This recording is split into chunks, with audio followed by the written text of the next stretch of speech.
Εντάξει. Το λόγο έχει ο πρόεδρος της Ένωσης Κεντρών, ο κύριος Λεβέντης. Μέχρι 10 λεπτά παρακαλώ.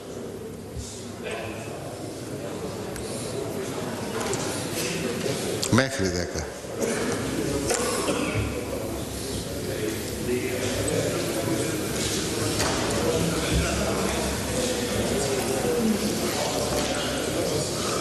Παρακολούθησα, κύριε Πρόεδρε, τις δευτερολογίες. Με εντυπωσίασε η κουβέντα του κυρίου Πρωθυπουργού ότι ο κύριος Μητσοτάκης είχε 51 συμβούλους στο Υπουργείο του. Δεν απαντήσατε επ' αυτό, κύριε Μητσοτάκη, είπατε απλά κάναμε κι εμείς λάθη. Πώς, θα τα δώσετε?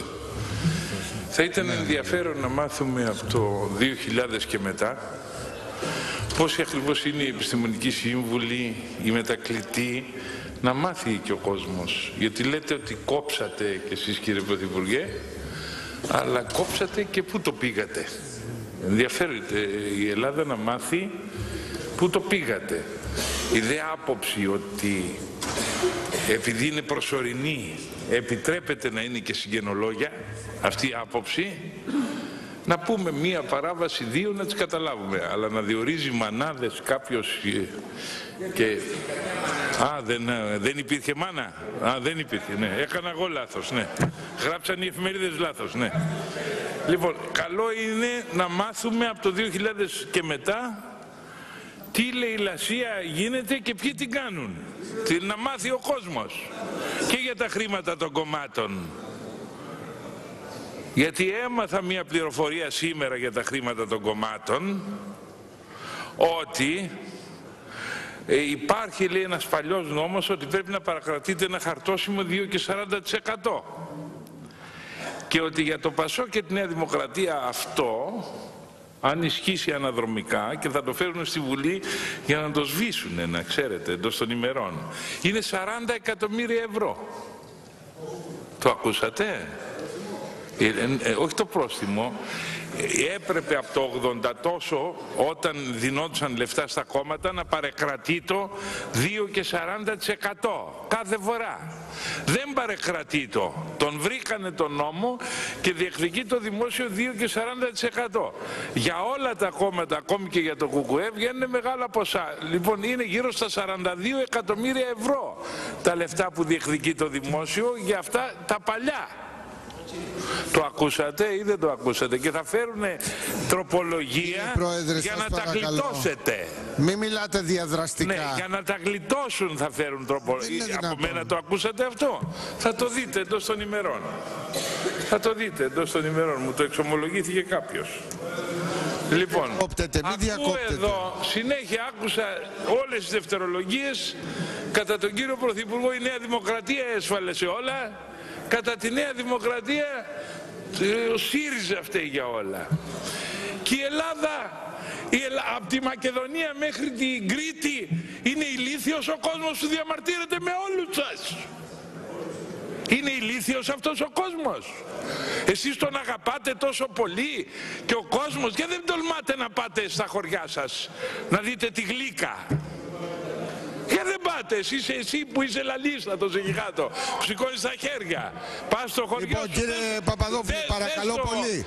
Δεν σε συμβουλεύω να πας. Σας παρακαλώ. Λοιπόν, κάνετε ότι δεν καταλαβαίνετε τι γίνεται στην Ελλάδα. Το πάνω απ' όλα, από τον κύριο Κατρούγκαλο, περίμενα ειλικρίνεια. Τι ειλικρίνεια? Αφού το ασφαλιστικό δεν πάει καλά, άρα μειώθηκε το budget, λέτε ότι θα δώσετε, λέει, σταθερές συντάξεις. Με τι λεφτά, ρε παιδιά? Ταχυδακτηλουργείστε. Συγγνώμη, αν τα καταφέρετε θα υποκληθώ ότι είστε οι πιο σπουδαίοι που περάσατε μετά τον Κολοκοτρώνη. Αλήθεια σας το λέω. Αν καταφέρετε με λιγότερα λεφτά να δώσετε τις ίδιες συντάξεις, εγώ θα σας βγάλω το καπέλο. Αλλά ξέρετε τι θα δώσετε? Να σας το πω? Δεν κάνει να σας το πω. Τι να πω τώρα? Σέβομαι την αίθουσα. Το τι θα δώσετε στο τέλος. Και το ξέρει ο κόσμος.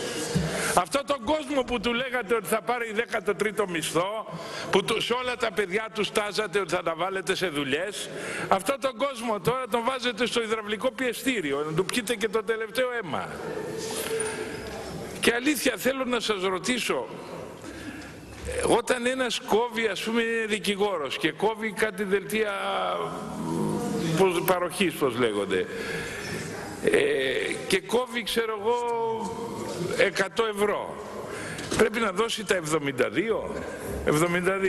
Πιστεύετε ότι θα κόβει? Εάν πιστεύετε ότι θα κόβει, είστε αφελείς. Εάν βάζετε τόσο μεγάλα ποσοστά εξόδων, ασφαλιστικά και φορολογικά, και φρονείτε ότι ο άλλος θα κόβει, είστε εκτός τόπου και χρόνου. Εάν υπήρχε ειλικρίνεια και έλεγε ο Πρωθυπουργός δεν πάμε καλά, θέλουμε από όλους να κόψουμε ένα 20%, εμείς στην Ένωση Κεντρών θα ψηφίζαμε απέναντι σε ειλικρινείς και τίμιες συμπεριφορές. Αλλά μειωμένου του μπάτζετ εσείς δίνετε τσίδες συντάξεις, είστε παπατζίδες, έτσι εξελίσσεστε έτσι. Μόνο ένας παπατζής δηλώνει τέτοια πράγματα. Συγγνώμη για την φράση που χρησιμοποιώ. Επαναλαμβάνω, σέβομαι την αίθουσα, αλλά με λιγότερα λεφτά οι ίδιες υπηρεσίες, αυτό δεν γίνεται με λογικούς ανθρώπους, γίνεται με ανθρώπους που υποτιμούν την νοημοσύνη του κόσμου. Οι αγρότες είναι ανόητοι που φοβούνται. Εγώ τι είπα στους αγρότες, έστω 20.000 ευρώ τζίρο να τους αφήσουμε αφορολόγητους. Ούτε αυτό το ακούω, το κάνατε, δεν το κάνατε, αφορολόγητους τελείως όμως.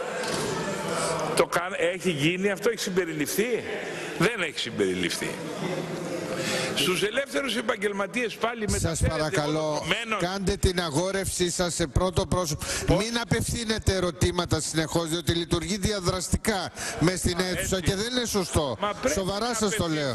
Η αγόρευσή σας πρέπει να είναι χωρίς ρητορικά ερωτήματα. Με λιγότερο μπάτζετ δίνουν περισσότερα πράγματα, κύριε Πρόεδρε. Με λιγότερο μπάτζετ δίνουν περισσότερα πράγματα. Άρα είμαστε όλοι εμείς οι άλλοι ηλίθιοι.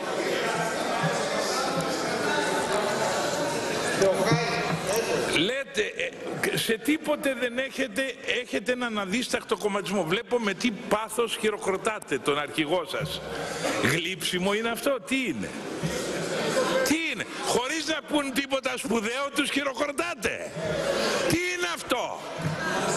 Παρακαλώ, θέλω να μάθω τι είναι αυτό. Χειροκροτάτε ενώ δεν ελέγχθη κάτι σημαντικό. Και παρουσιάστηκε αυτό και στη Νέα Δημοκρατία, κύριε Μητσοτάκη, μη χαμογελάτε. Και σε εσάς παρουσιάστηκε. Χωρίς να λέτε κάτι αξιοσημείωτο, υπήρχε χειροκρότημα.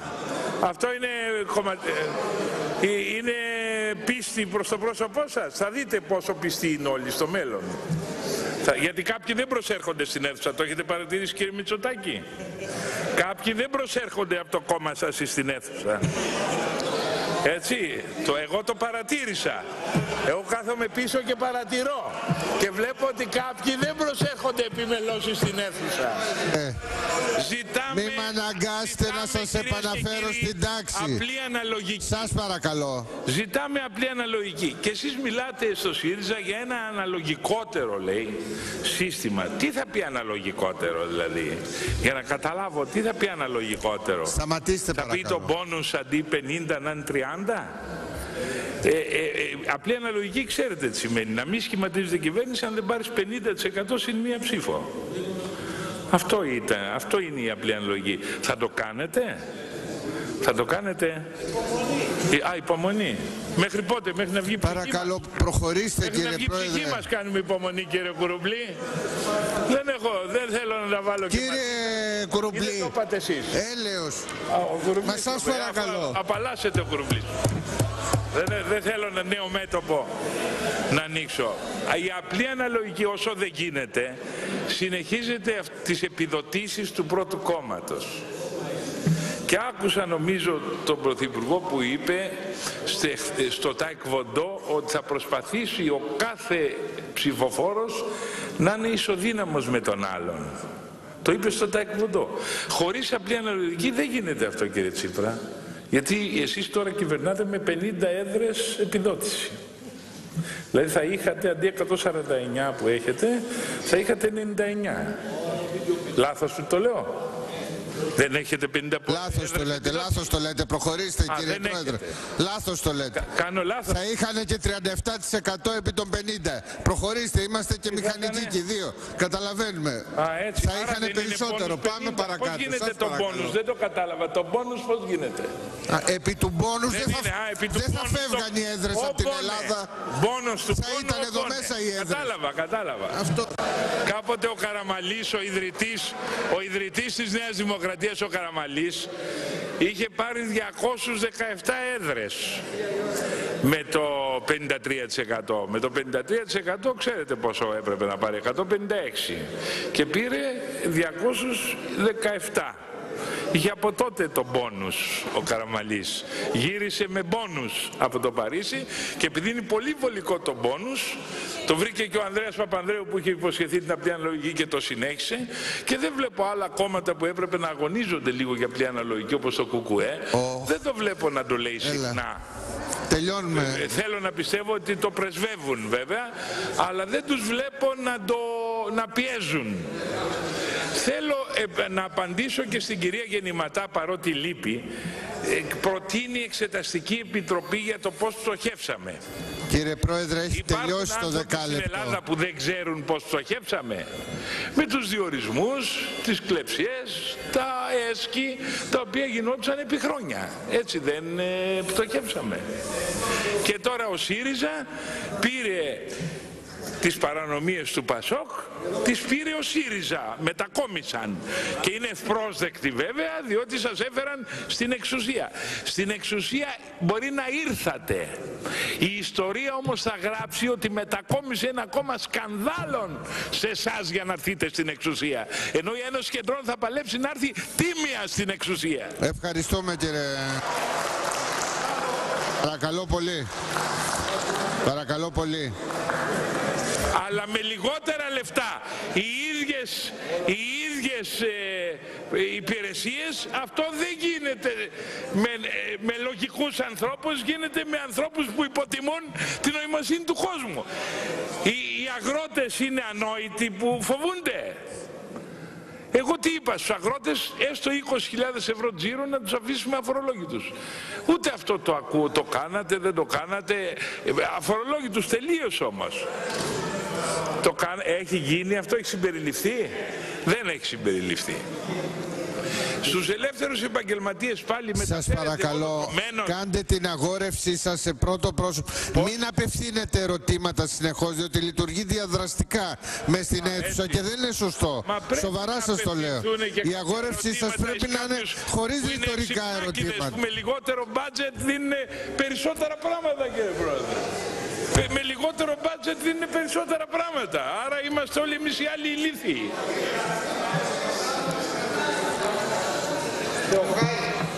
Λέτε, σε τίποτε δεν έχετε έναν αδίστακτο κομματισμό. Βλέπω με τι πάθος χειροκροτάτε τον αρχηγό σας.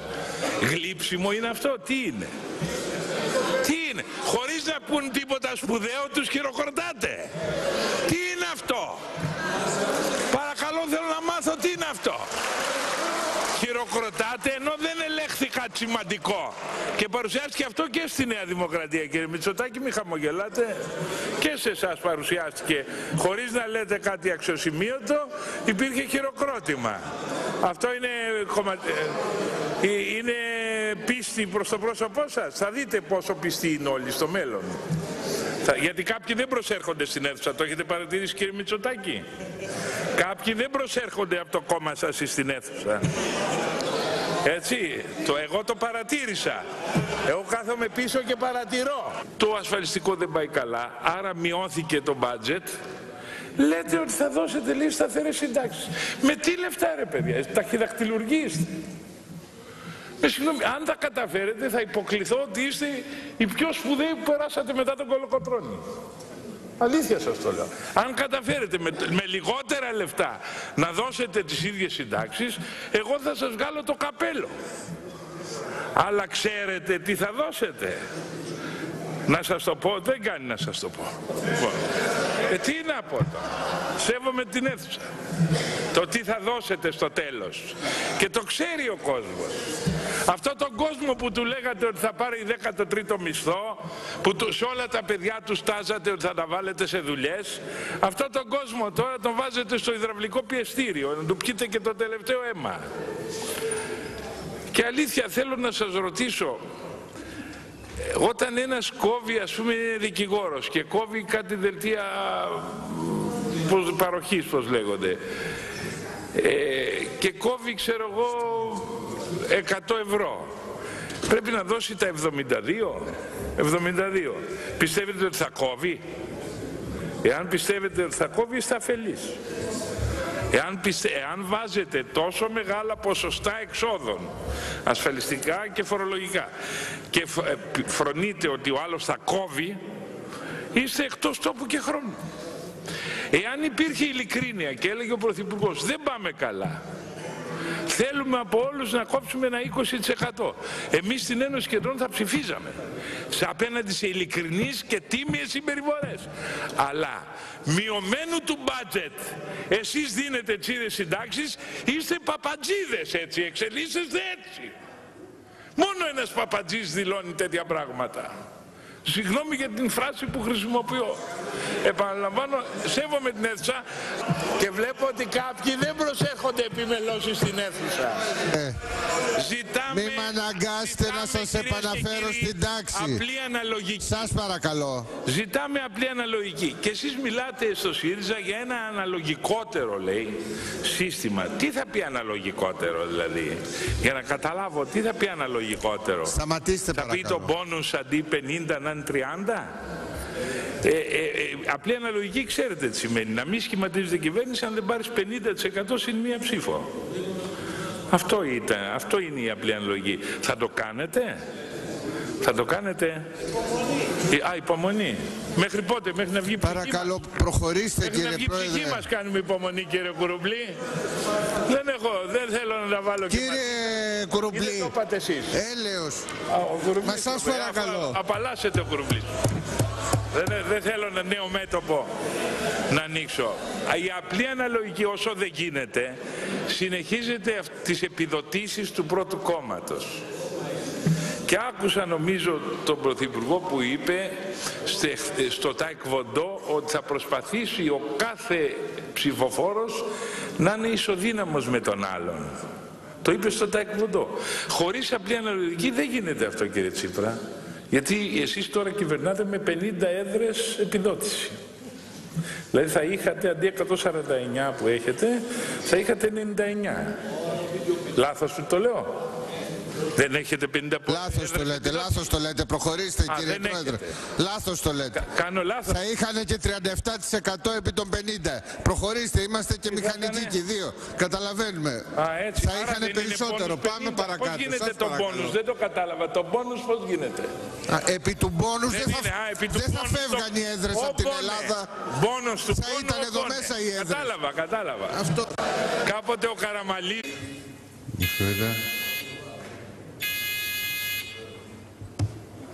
Εντάξει. Το λόγο έχει ο πρόεδρος της Ένωσης Κεντρών, ο κύριος Λεβέντης. Μέχρι 10 λεπτά παρακαλώ.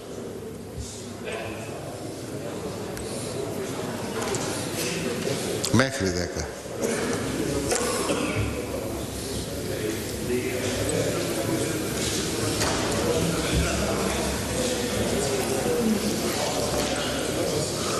Παρακολούθησα, κύριε Πρόεδρε, τις δευτερολογίες. Με εντυπωσίασε η κουβέντα του κυρίου Πρωθυπουργού ότι ο κύριος Μητσοτάκης είχε 51 συμβούλους στο Υπουργείο του. Δεν απαντήσατε επ' αυτό, κύριε Μητσοτάκη, είπατε απλά κάναμε κι εμείς λάθη. Πώς? Θα τα δώσετε? Θα ήταν ενδιαφέρον να μάθουμε από το 2000 και μετά πόσοι ακριβώς είναι οι επιστημονικοί σύμβουλοι, οι μετακλητοί, να μάθει και ο κόσμος. Γιατί λέτε ότι κόψατε κι εσείς, κύριε Πρωθυπουργέ, αλλά κόψατε και πού το πήγατε. Ενδιαφέρεται η Ελλάδα να μάθει πού το πήγατε. Η δε άποψη ότι επειδή είναι προσωρινή επιτρέπεται να είναι και συγγενολόγια, αυτή η άποψη να πούμε μία παράβαση, δύο να τις καταλάβουμε, αλλά να διορίζει μανάδες κάποιος και... δεν υπήρχε μάνα. Δεν υπήρχε, ναι. Έκανα εγώ λάθος, ναι. Γράψαν οι εφημερίδες λάθος, ναι.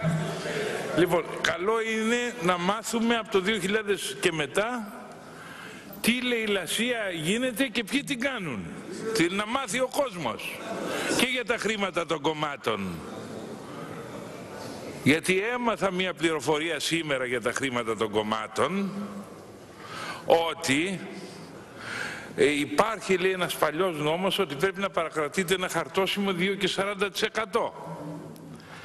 Και ότι για το Πασόκ και τη Νέα Δημοκρατία αυτό, αν ισχύσει αναδρομικά, και θα το φέρουν στη Βουλή για να το σβήσουν, να ξέρετε, εντός των ημερών, είναι 40 εκατομμύρια ευρώ. Το ακούσατε? Όχι το πρόστιμο. Έπρεπε από το 80 τόσο, όταν δινόντουσαν λεφτά στα κόμματα, να παρεκρατεί το 2,40% κάθε φορά. Δεν παρεκρατεί το. Τον βρήκανε τον νόμο και διεκδικεί το δημόσιο 2,40%. Για όλα τα κόμματα, ακόμη και για το ΚΚΕ, βγαίνουν μεγάλα ποσά. Λοιπόν, είναι γύρω στα 42 εκατομμύρια ευρώ τα λεφτά που διεκδικεί το δημόσιο για αυτά τα παλιά. Το ακούσατε ή δεν το ακούσατε? Και θα φέρουν τροπολογία, Πρόεδρε, για να τα γλιτώσετε. Μην μιλάτε διαδραστικά. Ναι, για να τα γλιτώσουν θα φέρουν τροπολογία. Από μένα το ακούσατε αυτό? Θα το δείτε εντός των ημερών. Θα το δείτε εντός των ημερών. Μου το εξομολογήθηκε κάποιος. Λοιπόν, αφού εδώ συνέχεια άκουσα όλες τις δευτερολογίες, κατά τον κύριο Πρωθυπουργό η Νέα Δημοκρατία έσφαλε σε όλα. Κατά τη Νέα Δημοκρατία ο ΣΥΡΙΖΑ φταίει για όλα. Και η Ελλάδα, από τη Μακεδονία μέχρι την Κρήτη, είναι ηλίθιος ο κόσμος που διαμαρτύρεται με όλους σας. Είναι ηλίθιος αυτός ο κόσμος. Εσείς τον αγαπάτε τόσο πολύ και ο κόσμος, και δεν τολμάτε να πάτε στα χωριά σας να δείτε τη Γλύκα. Και δεν πάτε, εσύ που είσαι λαλίστατος εκεί κάτω, που σηκώνεις τα χέρια, πας στο χωριό. Λοιπόν, κύριε Παπαδόπουλο, παρακαλώ πολύ. Δεν σε συμβουλεύω να πας. Σας παρακαλώ. Λοιπόν, κάνετε ότι δεν καταλαβαίνετε τι γίνεται στην Ελλάδα. Το πάνω απ' όλα, από τον κύριο Κατρούγκαλο, περίμενα ειλικρίνεια. Τι ειλικρίνεια? Αφού